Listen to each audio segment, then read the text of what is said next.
Hi, my name is Jilan Elise, and today I'll be giving my web presentation on the website that my friend Tanyu Xuan and I have developed on behalf of our WEB2202 web programming final project. This website is actually aimed to support Sustainable Development Goal 11, which is sustainable cities and communities. And in order to do this, we have developed a website called City Sprout, which is actually intended to be a community platform for urban gardeners and enthusiasts. In this video, I'll be walking you through the working website and its implementations, and after that, I will be explaining the PHP functions on the user interface, as well as the corresponding PHP codes on the backend and in the databases. To start off this website walkthrough, I will first be showing you the creating accounts page. So as you can see, there are input fields for users to input their username, email, password, phone number, as well as their full name. And in this form, once the data is submitted, if the email doesn't follow the valid email format with an alias sign as well as a full stop, the data will be rejected. And if their password doesn't fulfill the criteria of having at least 8 characters and also letters and numbers, their data will also be rejected. Firstly, I'll be demonstrating what happens if the user's email is invalid.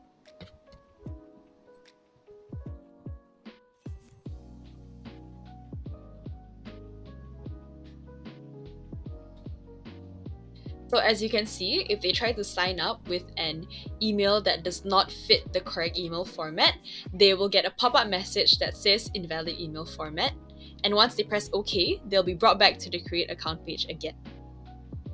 Now, I'll be showing you what will happen if the user inputs a password that does not fulfill the criteria.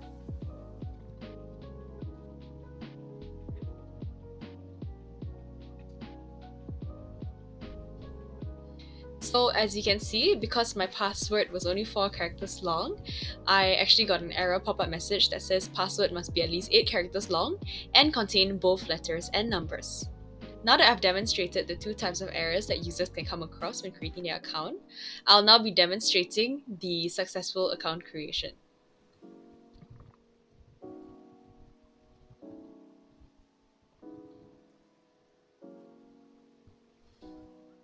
So as you can see, once there is valid input for the account, it says that the account is successfully created.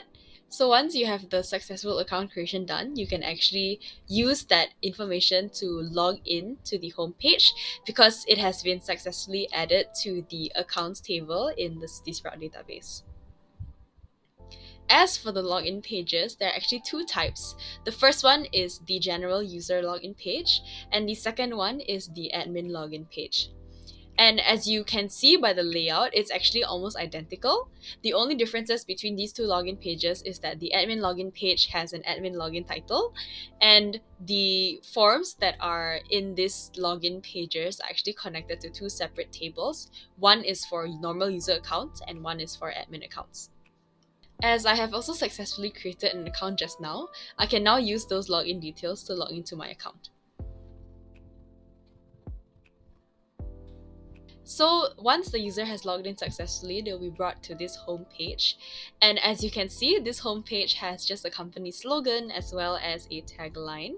And there is also an About Us button here, which will light up when you hover it. And if you click it, it'll bring you to the About Us page. Besides that, once the user logs in, they will actually have two new elements in the header, which is the hamburger menu, whereby they can access the home, the About Us, the resources, and the marketplace. And they also have the shopping cart, which brings them to their shopping cart. Now that I've walked you through the homepage, I will show you the About Us page, which just has a short company description. And we also have a resource library in this website whereby users can find useful articles and also gain a lot of knowledge. And also, they have access to local gardening resources, as we have actually put in the locations and also the information of local gardening shops nearby so that urban gardeners and also people who want to start urban gardening can know where to get these tools in a physical shop. As you can see, this resource library also has a small search bar here, whereby users can actually search for certain articles. So let's say I want to find an article for perhaps DIY ideas. I can type in DIY, And if there is an article that has that, it will actually be fetched and it will be dynamically displayed on the website. Besides the resource page, there is also a marketplace which users can access. And on this marketplace, they are able to view the best selling items on the website, as well as they have a search by category function if they would like to search for their products through that manner. As for the shopping cart page, there is actually already two items that are added by default into the code, which is the gardening hose as well as the watering can. And this is just to display how the website will actually function. As you can see, there's actually buttons to adjust the quantity of the item as well as to remove the item. As you can see, the total price is also displayed underneath the items in the shopping cart. And if the user happens to change the quantity of the items or remove an item, the price will change accordingly. And this has been done with the use of JavaScript. So now I'll be showing the linkage between the cart and the checkout pages. So let's say I want to get maybe one gardening hose and two watering cans. If I press checkout, this information will also be displayed here in the checkout page, whereby I can see the quantity of items that I have ordered as well as subtotal and the total price. There's also a box for me to enter shipping details like first name, last name, and email, as well as the shipping address and payment options. And this data will also be validated to ensure that the email address format is valid. And there is also a timeout function on this page. So if there is inactivity, it will actually be redirected to the login page immediately for security purposes.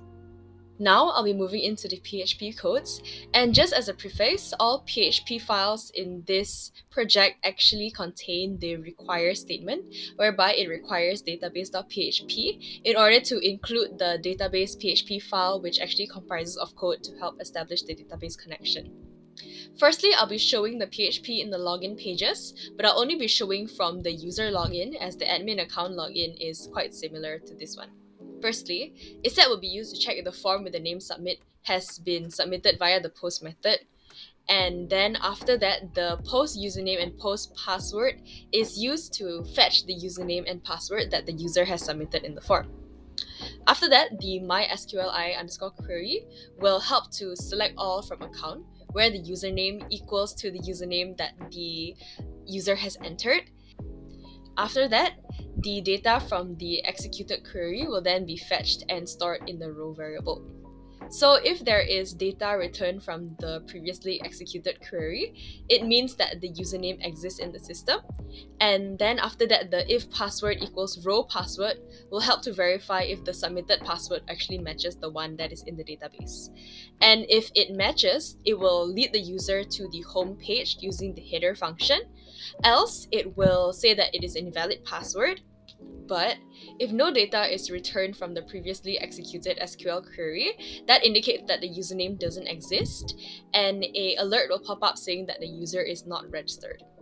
Now I'll be explaining the PHP on the account creation page. So as you can see, this PHP code actually helps to retrieve input data from the form, and then it performs validation on the password and email input. If the credentials that the user enters is valid, the account data will be added to the database. The structure of the form fetching is actually quite similar to the one in the login page. As you can see, it is fetched by the post functions. But the only difference for the account creation is that it checks for password validity, whereby the password has to be at least 8 characters long. And then string length is actually used to check if the length of password is less than 8. And then after that, the regular expression, whereby it uses preg match, will check if the password does not contain any letters or numbers. If any of these expressions return true, meaning that the criteria is not fulfilled, an alert will be displayed to the user to tell them that their password must be at least 8 characters long and contain both letters and numbers. As for email validation, filter validate email is used to perform basic email address verification. And this function actually just helps to check if the email variable follows the valid email address format of having an alias and also a full stop. If the email address is not valid, there will be an alert message that says that the email format is invalid. Besides that, this MySQLi query function, whereby it selects all from account where username equals to the username variable or the email equals to the email variable, will actually execute a query to check if there is already a matching username or email that exists in the account table. If any of these matches are found, a alert message will pop up telling the user that this username or email has already been registered. But if there are no duplicates found, an SQL query will be constructed in order to insert this submitted data into the account table. And then after that, the MySQLi underscore query function will help to execute the insertion query. Now I'll be talking about the PHP in the remove user page, and there's actually two parts. So for the first part, the isSetGetAccountID will check if the URL contains a parameter called account ID, and after that, the get variable is used to retrieve the value of the account ID in the URL. And a query will actually be constructed to remove the user associated with the obtained account ID. And this query will be executed by MySQLi query function. And if it is successful, a message will display the successful remover of the user ID. But if the execution fails, an error message will be displayed instead, stating that there has been an error in removing the user. For the second part of the PHP, the fetch users query variable is actually used to construct a query to select all columns from the account table. And after this, the query will be executed and the result will be stored in the result variable. And each row will be fetched from the executed query as an array. And for each of these rows that have been fetched, a list will be generated which displays all existing usernames in the database. And a link will also be generated whereby the removeuser.php page will be loaded with the corresponding account ID as a parameter in the URL. So for the resource library page, there's actually two different PHP files. The first one is resource.php and the second one is search.php. For the resource.php file, an SQL query will be constructed to select all data from the images table. And after that, the MySQLi num rows will actually help to count the number of rows returned after the query execution and store it in the query results variable. And if there are query results indicating that there is data, each row of the results is fetched and the images will be displayed dynamically in the while loop. For the search.php file, the input from the form will actually be sanitized through the MySQLi real escape string function in order to prevent SQL injection, and this input is actually stored in the search variable. After that, an SQL query will be constructed to select all data from the images table, whereby there is a partial match to the user search term in the title column. Once this query has been executed, the results will again be stored in a results variable, and the MySQLi num row will help to count the number of rows returned. So after that, each of the retrieved rows will be iterated if there are matching results, and this is actually used to generate HTML, which contains the images and titles that have been retrieved. And if no results are retrieved, an error message will actually be displayed and state that no results have been found through the search. So for the marketplace page, the structure of the code is actually very similar to the fetching and dynamic display of data in the resources page, as explained earlier. So this code will not be re-explained in order to avoid redundancy. Lastly, I'll be explaining the codes for the checkout page. So for the checkout page, there's also two files, which is the checkout.php and also the processcheckout.php.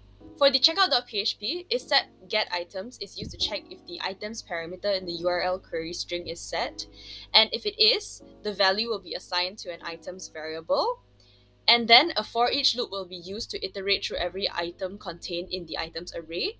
And each of these items will actually be displayed as a list item and will also be sanitized in order to prevent script injection. For the processcheckout.php file, the collection of form data and insertion of data into the shipping info table of the database actually has a very similar structure to the account create.php script, and filter validate email is also used in this file. The only difference between the two PHP scripts, which is process checkout and also the account create, is that the process checkout collects the first and last name of the user, the email, their address, and also their payment method. So if the shipping details are actually successfully inserted into the database, the header refresh 5 URL homepage CS homepage HTML will redirect the user to the homepage automatically after 5 seconds, and a thank you message will be displayed.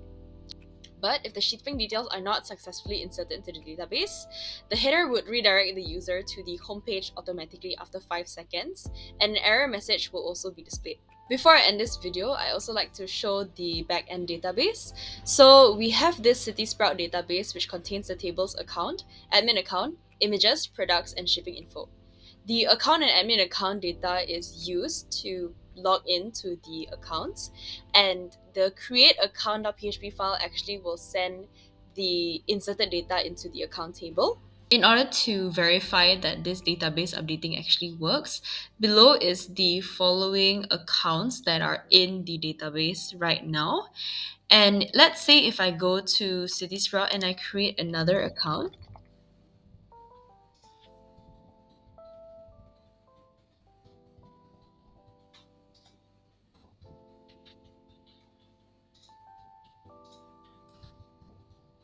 and I press sign up, and my account is successfully created. If I go back into the PHP My Admin and reload the page, I can see that my new account is added here, and these credentials can be used to log in to the CitySprout website. I will also now be doing the admin login to show the removal of account.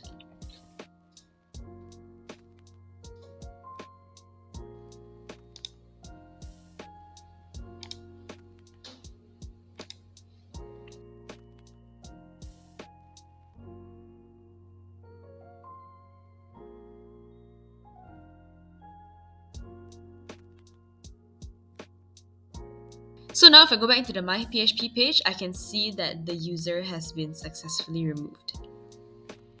The images table is used to display the images in the resource library. The products is used to display the images in the marketplace.